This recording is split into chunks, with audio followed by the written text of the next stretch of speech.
तो बच्चों आज हम लोग कंजर्वेशन ऑफ एनर्जी पढ़ेंगे, ऊर्जा संरक्षण का सिद्धांत। तो ये सिद्धांत बिल्कुल सिंपल है। वो ये कहता है कि ऊर्जा को ना तो नष्ट किया जा सकता है ना ही उत्पन्न करा जा सकता है, सिर्फ इसके स्वरूप को बदला जा सकता है। ठीक है नहीं, ये ऊर्जा संरक्षण का सिद्धांत था। अब हमने जैसे पढ़ा था, इसमें हम लोग करेंगे जो कंजर्वेशन ऑफ मैकेनिकल एनर्जी पढ़ेंगे, जो आपके सिलेबस में भी है, कंजर्वेशन ऑफ मैकेनिकल एनर्जी, यानी कि यांत्रिक ऊर्जा का संरक्षण।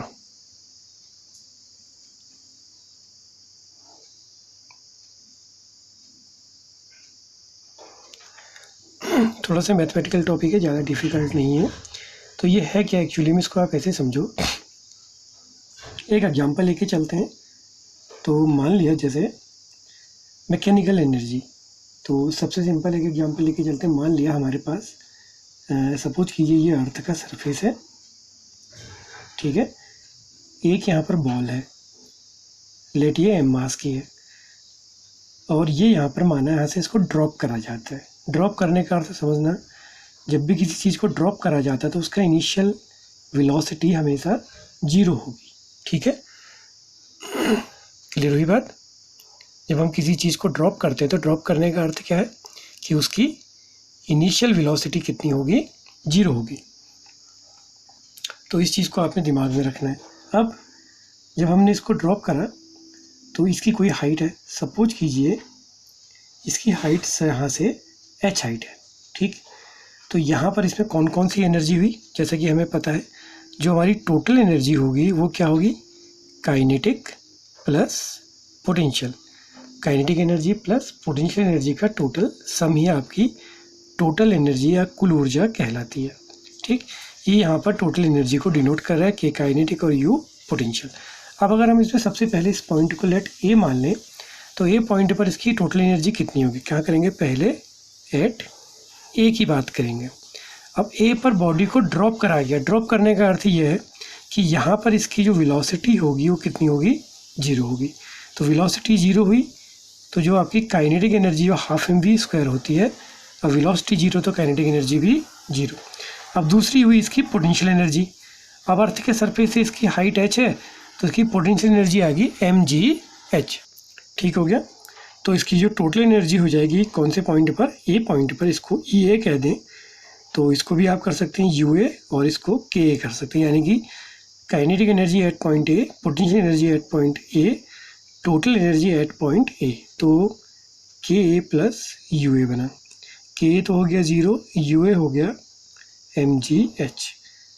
तो ये पहला पॉइंट आया हमारा टोटल एनर्जी एट ए का, ठीक है। अब हम इसमें ये मानते हैं कि लेट इसके बाद अगर ये बॉडी जब नीचे को आ रही है, कोई एक पॉइंट बी पर आ गई, ठीक है।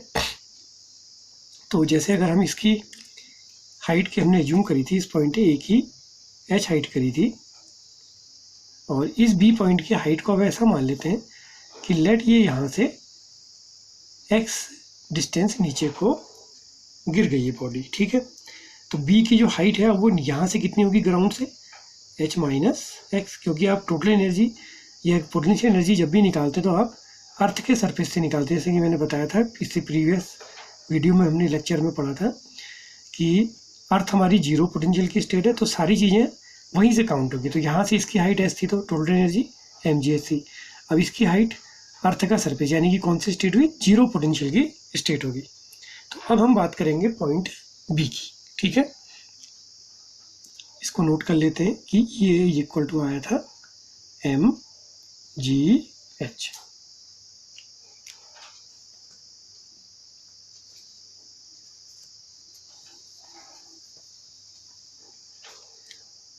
अब हमारा नेक्स्ट पॉइंट है एट पॉइंट बी। तो पी पर भी वही बात है कि जो टोटल एनर्जी होगी वो वही काइनेट पोटेंशियल और काइनेटिक का सम होगी। पोटेंशियल निकालनी तो सिंपल है, ग्राउंड से इसकी हाइट कितनी होगी, h माइनस एक्स होगी, तो इसकी पोटेंशियल एनर्जी होगी mgh माइनस एक्स, ठीक हो गया। ये इक्वेशन 1 होगी। अब जैसा कि इससे प्रीवियस वाले पॉइंट पे था कि यहाँ से बॉडी को ड्रॉप करा था, तो यहाँ पर तो वेलोसिटी 0 थी, लेकिन अब जो बी पॉइंट है यहाँ पर वेलोसिटी 0 नहीं होगी क्योंकि ये कुछ डिस्टेंस चल गई है। अब हम ए से बी की चर्चा करेंगे कि ए पर इनिशियल स्पीड 0 ही, यहाँ पर अब 0 नहीं होगी, यहाँ पर स्पीड मान लिया v मान ली, ठीक है। और ये x से डिस्टेंस को चल गई है अंडर ग्रेविटी, तो ग्रेविटी की डायरेक्शन में चल रही है, तो v स्क्वायर इक्वेशन थर्ड का यूज करेंगे, 2gh होता है, तो इसमें v स्क्वायर ऐसे ही रहा, u आपका 0 हो गया, 2g, h की जगह पर कितनी हाइट चली है x, तो ये x आ गया, और मोशन डाउनवर्ड है तो g प्लस के साथ दिया जाएगा, तो v स्क्वायर आ गया 2gx। अब हम b पॉइंट पर काइनेटिक निकालेंगे, तो half m v b square, ठीक है। तो इसकी जब हम बात करते हैं तो ये कितना आएगा देखते हैं, 1/2 m v b स्क्वायर की वैल्यू आई थी 2gx, 2 से 2 कैंसिल, तो ये आ गया mgx, ये इक्वेशन 2 आ गई। अब जो टोटल एनर्जी होगी EB वो क्या था, UB प्लस KB, तो UB जो थी वो mgh माइनस x थी, ठीक। काइनेटिक जो आई है वो mgx आ गई, तो ये आ गया mgh माइनस mgx, ठीक है। और इसको और सॉल्व कर लें तो ये माइनस और ये प्लस आया, ये दोनों कैंसिल, तो टोटल एनर्जी कितनी आ गई यहाँ पर mgh। तो बच्चों देखा आपने कि बी पॉइंट पर भी टोटल एनर्जी कितनी आई है, mgh ही आई है। अब हम इसी प्रोसेस में आगे बढ़ते हुए एक पॉइंट सी और ले लेते हैं। एक माना सी पॉइंट हमने ग्राउंड पर ही ले लिया, ठीक है ना, ये सी पॉइंट तो ग्राउंड पर है, तो अब हम सी की बात करते हैं, तो एट पॉइंट सी, तो यहाँ पर भी वही है, जो टोटल एनर्जी होगी वो पोटेंशियल प्लस काइनेटिक का सम होगी, तो यूसी की बात करेंगे, तो यूसी वही mgh फॉर्मूला लगा। अब अगर देखें इस पॉइंट, ये जो कि ग्राउंड पर ही पॉइंट है, तो इसकी हाइट कितनी होगी, अर्थ से 0 होगी, तो यहाँ पर h 0 हो गया, तो इस पॉइंट पर जो पोटेंशियल एनर्जी वो कितनी आ गई, वो 0 आ गई है, ठीक। ये इक्वेशन 1 कर लिया इसको।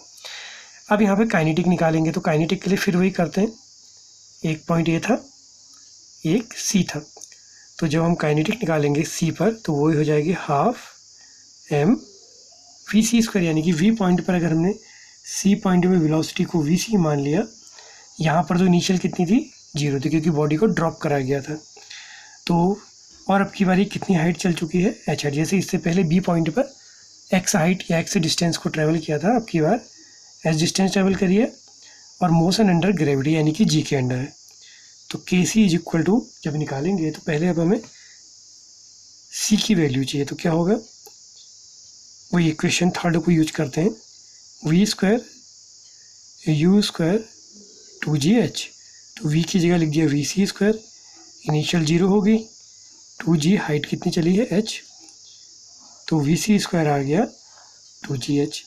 तो अब काइनेटिक एनर्जी के सी हाफ m वी सी स्क्वायर, तो 1/2 m वी सी की वैल्यू आई है 2g, वी सी स्क्वायर की वैल्यू 2gh आई थी, इसको यहाँ पुट कर दें, ये कैंसिल, तो ये वैल्यू आ गई mgh, ठीक है।